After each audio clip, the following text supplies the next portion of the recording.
Assalamualaikum warahmatullahi wabarakatuh. Halo Sobat Hukum, bertemu lagi dengan saya Anca Marwali. Kali ini saya sudah ditemani dengan Bang Fadil, seorang akademisi dan juga dosen di Fakultas Syariah Pontianak, seorang dosen hukum pidana ya. Jadi saya sudah menghadirkan pakarnya dalam hukum pidana. Bagaimana kabar? Tidak juga pakar. Gimana kabar saya? Sudah? Alhamdulillah baik. Siap ya. Oke. Jadi begini Sobat Hukum dan adik-adik mahasiswa, ini kita ingin bincang-bincang ya, obrol masalah dalam konteks hukum pidana. Tentu kita kaitkan dengan kasus Verdi Sambo. Jadi bagaimana di dalam hukum pidana itu dalam kasus Verdi Sambo, bagaimana sih dalam pandangan hukum pidana menurut Bang Fadil itu seperti bagaimana? Apa sih kasusnya Verdi Sambo ini kalau dikaitkan dengan hukum pidana menurut Bang Fadil? Nanti untuk hari ini kita belajar konteks hukum pidananya. Konteks hanya teori ya. Jadi kita belajar hukum pidana dari kasus ini ya. Jadi teman-teman sekalian, kalau kita belajar di kasus Sambo ini kan sebenarnya kan kita ingin tahu nih apa sih hukum pidananya itu. Jadi kalau di kasus Sambo ini kan satu hal yang bisa kita pelajari untuk mata kuliah hukum pidana adalah di penyertaannya. Dalnaming ya. Dalnaming. Nah, di dalnaming itu diatur di pasal 55. Nah, mungkin teman-teman bisa baca pasal 55 dan pasal 56 ya kalau di jeratannya Sambo dan para pelaku-pelaku itu kan dijuntukkan dengan pasal 55 dan pasal 56. Nah, teman-teman bisa lihat nih pasal 55 dan pasal 56. Nah, kalau kita mau tahu ya, pasal 55 itu kan ada 3 komponen ya.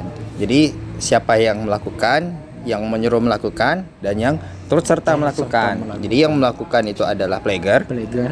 Yang menyuruh melakukan adalah doen pleger. Yang turut serta melakukan adalah mede pleger. Nah, itu kalau di pasal 55 ayat 1 ke 1. Kalau pasal 55 ayat 1 ke 2 itu ada yang namanya pembujukan atau penggerak gitu. Menganjurkan ya. Penganjur atau witlocker. Nah, itu di pasal 55 ayat 1 ke 2. Nah, 1 angka kedua. Nah, ada juga di pasal 56 pembantuan. Ada pembantuan itu diatur di pasal 56, medeplikti namanya. Betul.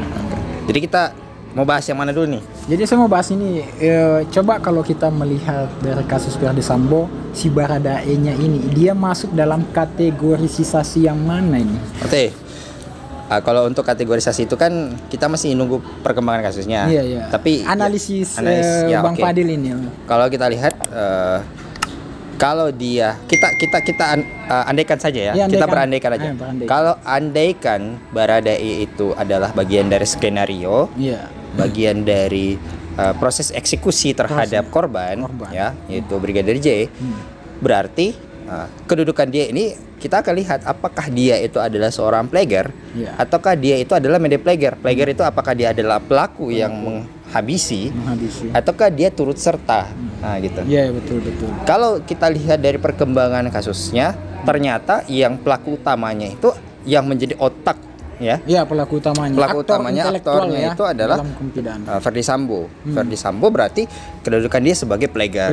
Nah, sementara kalau Baradae itu kalaupun dia kita tidak tahu nanti perkembangannya, tapi bagaimana? Intinya kalau untuk saat ini kita bisa memasukkan dia sebagai bagian dari mede pleger ya. Turut serta melakukan. Nah, turut serta melakukan ini yang bagaimana sih?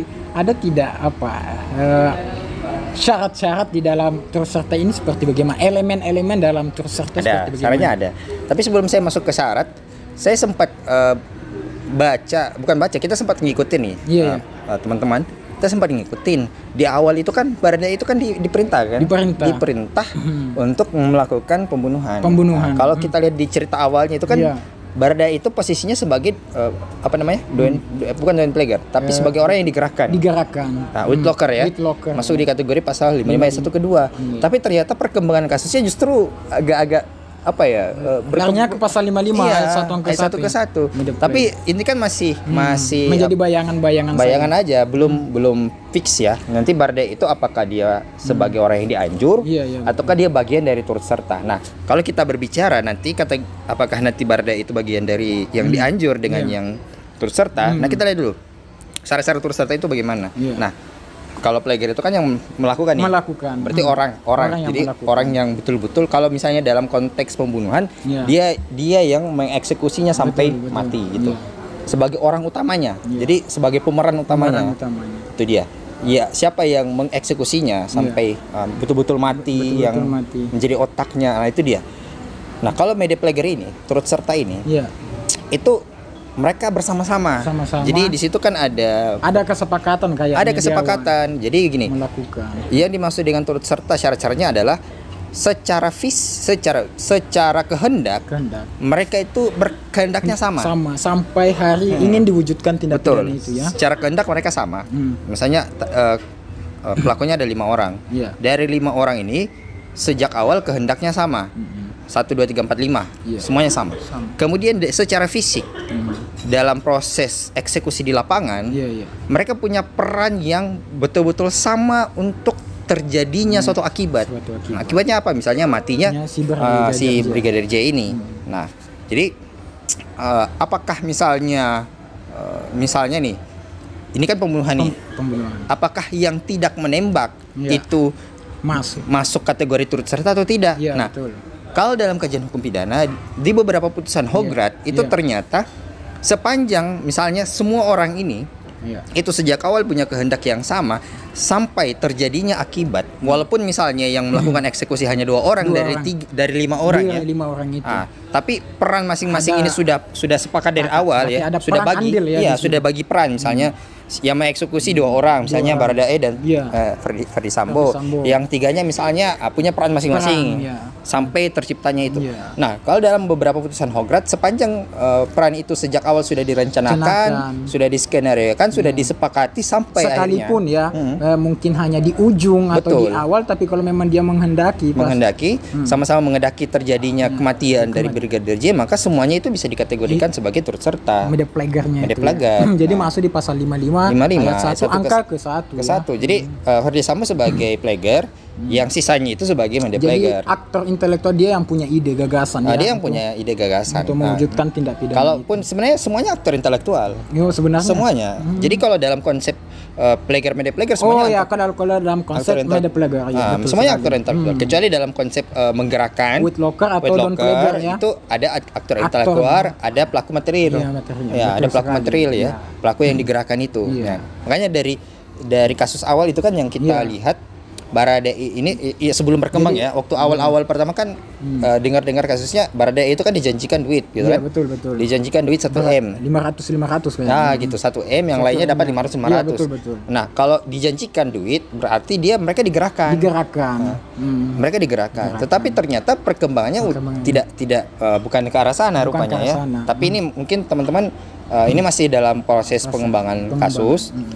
Ya, bagaimanapun nanti di persidangan akan dibuktikan lagi ya, apakah dia betul masuk kategori media plagiar atau masuk kategori orang yang digerakkan atau hitlocker. Nah, itu. Saya pikir adik-adik bisa memahami ya letak perbedaan dari pasal 55 ayat 1 angka ke 1 dengan angka kedua. Jadi dari don plagiarnya berarti hasil dari don plagiar itu bisa jadi tidak bisa dipidana ya. Kalau don plagiar kan kalau di don plagiar itu ya walaupun memang saya tidak bisa mengatakan apakah di kasus ini ada don plagiar atau tidak, tapi kalau kita mau bahas don plagiar secara umum ya, kalau teman-teman ya don plagiar itu kan orang yang menyuruh ya, yang menyuruh melakukan. Nah, don plagiar itu yang disuruh itu tidak dapat dipertanggungjawabkan. Kenapa tidak dapat dipertanggungjawabkan? Karena mereka itu sebenarnya hanya alat saja. Alat dari dijebak. Jadi contohnya misalnya dia dalam kondisi terpaksa, ya kan, dipaksa untuk melakukan itu, ya kan, pasal 48. Tidak ada pilihan lain. Tidak ada pilihan lain, ya. Jadi orang yang diancam, kalau kamu tidak melakukan itu, kamu yang mati misalnya, terancam hidupnya. Ya, itu bisa. Jadi mereka yang melakukan atas dasar itu bisa tidak dipidana. Beda. Makanya beda dengan media plagiar tadi ya. Iya, beda. Jadi media plagiar bisa kita simpulkan secara teori hukum pidana berarti dia memang sudah sepakat dari awal. Sampai hari hanya untuk melakukan pembunuhan terhadap Brigadir J. Tapi kalau don plagiar ini ya orang yang dijadikan alat ini itu tidak sepakat, tidak punya kehendak, tetapi keadaan yang memaksa. Artinya niat jahatnya itu tidak ada. Tapi keadaan yang memaksa, adanya ancaman, atau adanya ketidaktahuan atau khilafan. Misalnya, misalnya gini, kalau adanya ketidaktahuan, saya misalnya minta sama Bang Anca, abang anggaplah berprofesi sebagai tukang ya. Saya bilang, bang, tolong rumah saya dibongkar. Nah, gitu. Betul.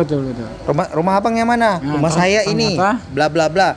Abang kita sudah deal nih. Abang udah bongkar rumah itu. Ternyata bukan rumah saya. Nah, gitu. Abang kan sependek pengetahuan abang, rumah itu adalah milik saya, gitu kan? Karena profesi abang sebagai tukang, abang menjalankan profesinya secara profesional. Atau contoh lain misalnya, gitu. Bang Fadil tuh HP punya saya, tolong diambilkan. Padahal ternyata bukan HP. Bukan HP bukan ada HP tipu saya. muslihat juga ya. Iya, ada tipu muslihat. Jadi ya itu kalau Dewan Pleger. Nah, ini beda nih kalau dengan Witlocker. Bukan. Dengan Medepleger.